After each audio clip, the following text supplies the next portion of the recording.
Morning guys, welcome to the video. Today is Wednesday the 12th of February.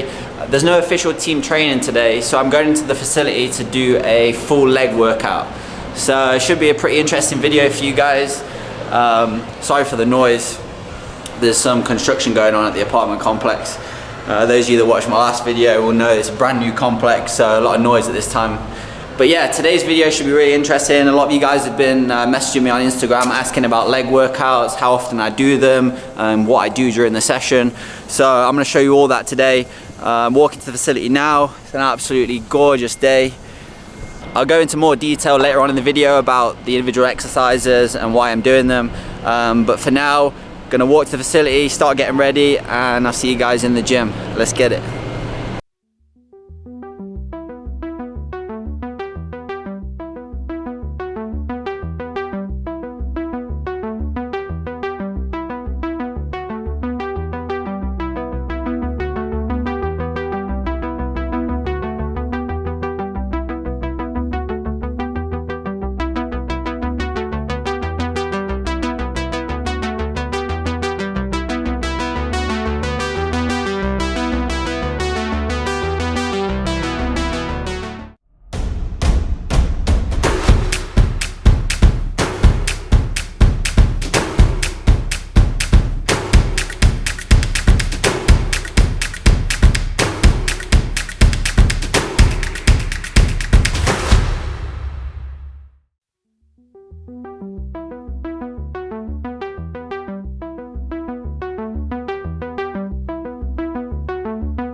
Have you ever felt? Are you listening? Damn.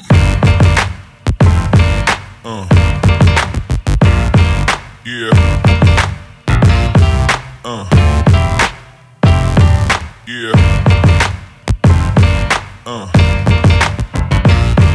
Yeah.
What have you got here?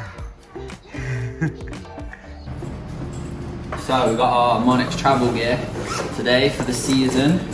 So let's have a look at it. Decent little travel shorts, blue. Travel top, decent. And then casual tops. So we'll wear this like around the hotels and stuff. So we literally just got it today. Other casual stuff. So yeah, we'll take this bag basically everywhere we travel, on every away game, and then we're in hotels or team meals, wherever we are, we'll wear this stuff. So yeah, it looks pretty decent this year. Right guys, back at home now. It's just before 7 p.m. Just got a little man down. I just wanted to talk through the session basically and just explain and go into a little bit more detail about why I do what I do in my leg workouts. First and foremost with the session is the warm-up. The warm-up is so important, especially when training legs, to prevent injury. So the warm-up that I went through, I didn't film, but it was 10 minutes on the bike and then a range of stretches, mobility work, just to get all those muscles in my hips, my glutes, hamstrings, quads, whatever it is, all around my legs and my core to get extremely warm. And to prevent injury. So if I was to go from just stretching a couple of muscles straight into, you know, lifting heavy on a safety squat, then I'm going to injure myself. So it's extremely important whenever doing these exercises and doing these programs to warm up properly and give yourself a sufficient time to do that. You'll notice that a lot of the reps that I'm using are very low and the sets are quite high. So for example, the first exercise, the safety squat, it was 5 sets of 5 reps. The reason they're such low reps is because we're trying to focus on the strength part of it. So trying to move heavy weight and a good amount of weight to build that strength. And obviously you can't do a lot of reps when you're lifting heavy. So around that 4, 5, 6 rep mark is what we're after in the session today. Because we're in pre-season, we're doing a lot of foundation stuff to prepare our bodies for the season, because it is a long season, there's a lot of games, and so it's extremely important that our muscles are used to and strengthened to exercise. So the first exercise was the safety squat. I really like using the safety squat because I have poor shoulder mobility. So a lot of you guys may feel the same thing, but I actually have poor shoulder mobility and I'm working on that at the moment. So what the safety squat does is it eliminates having to hold the bar. So when you do like a front squat, even a back squat, you're having to hold the bar. Because I've got poor shoulder and wrist mobility, the safety squat eliminates that and it gives me a neutral grip and it allows me to focus more on my legs and strengthen it. Now, ideally, I would like to use a front squat and I would like to use things that requires a good amount of shoulder mobility, but whilst I'm still trying to improve that, that's what I'm doing. So you'll notice in the exercise as well that I'm focused on the eccentric loading as well. So what that means is I'm focusing on the going down movement. So I'm going down slow, so 1, 2, 3, and then as soon as my bum hits the box, I'm trying to go up as quick as possible. So that was the focus in that exercise, and then the superset to that was the kettlebell swings, which is, you know, fairly standard exercise that's very good for the hamstring, hip, glute area, and just giving that all-around stability in the core as well.